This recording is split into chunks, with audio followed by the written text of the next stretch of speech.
Hello everyone. Today we are going to read chapter 7 Towns, Traders and Craftsmen. New words to remember. Urbanization. The process of gradual development of a village into a city. Court cities.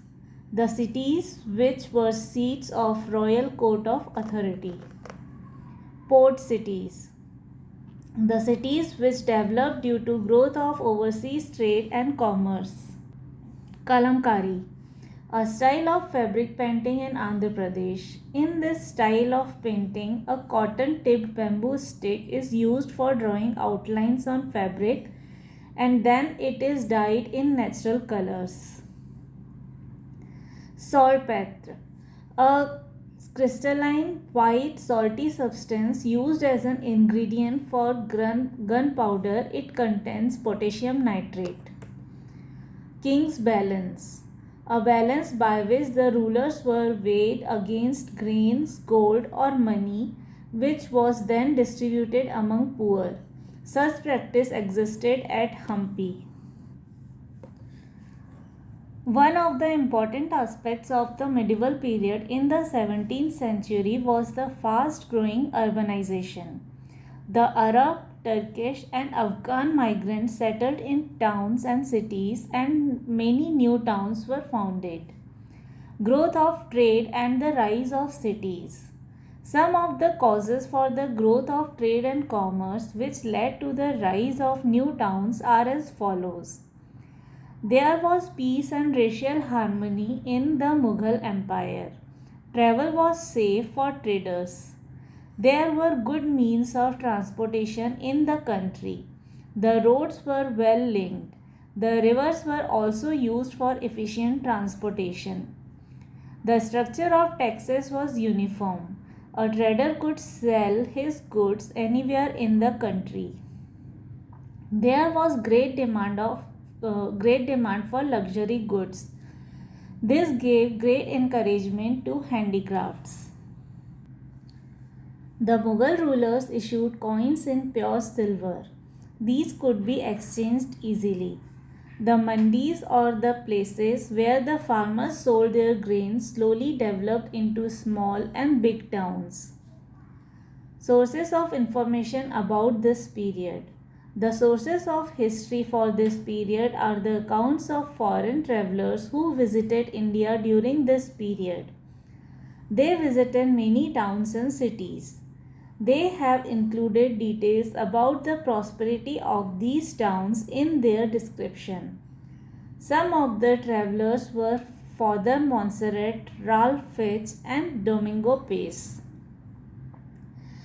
The maps prepared by Hondiu furnish useful information about trade towns of India. The maps of Sir Thomas Roe give detail about administrative decisions of the Mughal Empire. The official farmans or orders issued by the rulers are also an important source of history for this period. The towns that developed in the 17th century could be classified into three types: court towns, pilgrimage towns, and ports and trading centers. Court towns. Some of the important court towns or administrative centers were Lahore, Agra, Fatehpur Sikri, and Delhi. According to Ralph Fitch, these were much bigger than London and were more populous. Lahore. Lahore was the capital of Akbar between AD 1585 to AD 1598. It also had a huge fort. Montserrat wrote that Lahore was not second to any city in Europe or Asia. It was also a center of handicrafts production. It was the distribution center of Kashmiri carpets and shawls. The travelers have spoken about the riches of Lahore and considered it as an important city of trade. Agra. Agra was the seat of royal authority during the reign of Akbar. Agra was much bigger than Delhi. Abul Fazl mentioned that the Agra fort, made of red sandstone, contained more than 500 masonry structures. It very much impressed the travelers who visited it. Cotton and silk weaving was practiced in Agra. Fatehpur Sikri. Fatehpur Sikri was the new capital founded by Akbar. It is very near to Agra. He shifted his court to this city in AD 1571 and remained there till AD 1585. In his book Commentarius, Montserrat referred to this city and its notable buildings. Akbar built imperial palaces at Fatehpur Sikri in honor of Sheikh Salim Chishti, a Sufi saint who lived there. Delhi. Shah Jahan rebuilt Delhi and named it Shah Jahanabad. In AD 1639, he built the Red Fort on the bank of river Yamuna. It was made of red sandstone. Chandni Chowk, an important shopping complex, was just outside the Red Fort. Pilgrimage towns. Several towns developed around places of religious importance for both the Hindus and the Muslims. Varanasi and Allahabad, Prayag were believed to be holy places visited by the Hindus from all over India.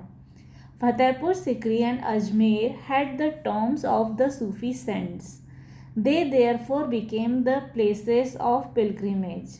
Other pilgrimage towns were Sanchi, Kurukshetra, Nankana Sahib, Amritsar, Puri, and others. Ports and trading centers. Several other towns developed due to the products that were found in that region or due to their proximity to seashore. Gujarat had a number of such trading towns and ports, namely Cambay, Surat, and Bhuj. Other important ports on the west coast were Goa, Cochin, and Lahori Bandar. On the east coast, the important ports were Chittagong, Sonargaon, Masulipatinam, and Nagapattinam. Kasim Bazar in Bengal was an important trading town for cotton. At Patna, the British set up a factory for collecting and storing cotton goods. Saltpetre was available in plenty in Bihar. Patna prospered as many foreign traders competed with each other to buy saltpetre. Trading communities. Vaishyas, Marwadis, and Bohras were the main trading communities besides the Gujaratis in general. In South India, the Chettiars were among the major trading communities. Overseas trade. India carried on trade with China, Sri Lanka, Arabia, and Persia, Iran. Cochin, Sonargaon, Goa, Surat, Masulipatinam were important ports for external trade. Indian silk, muslin, and calico cotton fabrics were in great demand even in European cities. It might be interesting to know that several kinds of clothes took their names from Indian towns. For example, the word calico comes from Calicut. The main items of export were cotton clothes, spices, indigo, saltpetre, etc. The imports included good breed horses, perfumes, Chinese pottery, ivory goods, etc. Crafts. The Mughal emperors Akbar and Shah Jahan were known for their patronage to artisans and craftsmen. Embroidery on cotton, silk, and wool was quite well known. Ivory craft flourished in Delhi and many other towns. The art of marble inlay reached excellence in medieval India.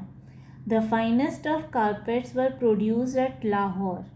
The craftsmen of Bidar were known for their inlay work in copper and silver. Therefore, this art was called Bidri work. The crafts was used for decorating boxes, beetle cases, hookahs, hubble bubble and other articles of domestic use. Masulipattnam. The town of Masulipattnam, also known as Machlipattnam, is located on the Coromandel coast in Andhra Pradesh. It was a flourishing eastern seaport during the time of the Satavahanas. Perillus referred to it as Masulia, where muslins were made. Its importance was due to the fact that it was the major port city of the prosperous Golconda kingdom. It had been the center of trade rivalry between the Dutch, the British, and the French companies in the 17th century. The British had set up a factory at Masulipattnam in AD 1633. The Dutch also had a trading settlement at Masulipattnam. The rivalry between the Dutch and the British companies remained serious till late 50s in the 18th century. But eventually the power of the Dutch declined. There were also trade rivalries between the British and the French in this region. But after the Second Carnatic War, AD 1749 to AD 1754, the French influence seemed to be on the decline. Later, many factors made Masulipattnam economically less important and less prosperous. The foreign companies got attacked to Kolkata, Calcutta, Chennai, Madras, and Mumbai, Bombay. Masulipattnam has been well known for its kalamkari fabrics. The term kalam refers to the pen-like pointed tool used to draw outlines on cloths, and kari means workmanship. Masulipattnam was also known for its carpets and curtains industry. It had a lucrative trade in textile and spices. Craftsmen at Masulipattnam made curtains for export to European cities. At present, some of the places of interest at Masulipattnam and nearby areas are Manginapudi Beach, Panduranga Swami Temple and Masulipattnam Church. Surat. Surat has been a major port on the west coast of India. It is located at the mouth of the river Tapi. Under the Mughals, it rose to be the chief commercial city of India. It also had an imperial mint. The pilgrims to Makkah sailed mainly from this port. The wealth and prosperity of Surat reached its height under the Mughals. The textiles of Surat were famous for their silk and gold brocade zari work. When the local artists came into contact with the foreigners, fashions and designs underwent a change. It led to the adoption of different patterns and colors. The work of precious stone setting was specially developed at Surat. The Portuguese fleet virtually controlled the Surat trade, but the British and the Dutch also set up factories at Surat. The Seths and Mahajans of Gujarat had many banking houses at Surat. In fact, their hundis, cash notes, were honored by indigenous bankers of other countries, including Egypt and Iraq. With the fall of the Mughals, the trade and productivity at Surat declined. In AD 1688, the British East India Company got Mumbai, Bombay from the King of England, who had received it from Portugal as a dowry gift by marrying a Portuguese princess. The company now had its headquarters at Mumbai, Bombay. Thereafter, Surat declined in importance. Surat is even now known for its diamond cutting and polishing industry. It is also a center of the high technology industry of Gujarat. Hampi. Hampi is located in Karnataka on the banks of river Tungabhadra. It was a fortified city. It was the capital of the Vijayanagar Empire. This empire was founded in AD 1336 by Harihar and Bukka, two of the five sons of Sangama. Krishna Dev Rai AD 1509 to AD 1530 was the greatest king of the Vijayanagar Empire. It reached its zenith in the 16th century. Several European travelers and traders wrote about the wealth and splendor of the capital city at Hampi. Today, the city of Hampi is in ruins, but it seems that the city had beautiful palaces and markets overflowing with goods of all kinds. The ruins of temples remind us of the past glory of the Vijayanagar Empire. The construction of Vitthal Dev Temple was started by King Krishna Dev Rai and was continued by his successor Achyut Rai. Its pillars are carved with sculptures. Beside the temple of the main deity Vitthal or Lord Vishnu, there are separate shrines of other deities. It has pillared halls called Kalyan Mandapam and an open pavilion. At Hampi, we also come across 21 feet high statue of Ugra Narsimha. It is located near Virupaksh temple. There is an inscription that states that it was hewn from a single boulder during Krishnadev Rai's reign. The House of Victory is another building found here. It was built by Krishnadev Rai after his victory over the king of Odisha.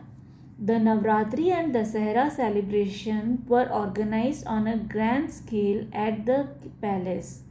King's presence added glory to these festivals. The Queen's Bath, the Lotus Mahal, and the stables of elephants were a few other grand structures at Hampi. The Karnataka government annually organizes Vijayanagar festival to remind us of the bygone glory of this empire. Hampi has been designated as a World Heritage Site. Travelers' accounts on the Vijayanagar Empire. The Italian traveler Niccolo Conti visited Vijayanagar around AD 1420. He said that the empire of Vijayanagar was very rich and prosperous. He referred to the practice of sati in the kingdom. Abdul Razak, an ambassador of the Persian king at the court of Zamorin, visited Vijayanagar in AD 1443. He has left a detailed description of the city. About the prosperity of the empire, he said, "In the king's treasury there were chambers filled with gold.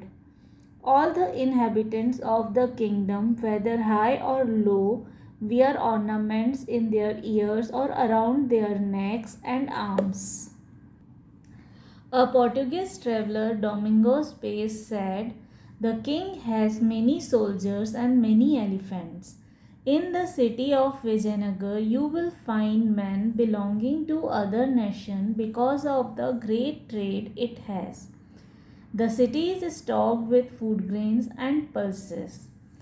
In brief, Vijayanagar was the center of an active commerce and trade in diamonds, silk of China, and pepper and sandal from Mysore. So this was our chapter Towns, Traders and Craftsmen. If you have any doubt or query, you can ask me in the comment box below. Thank you everyone.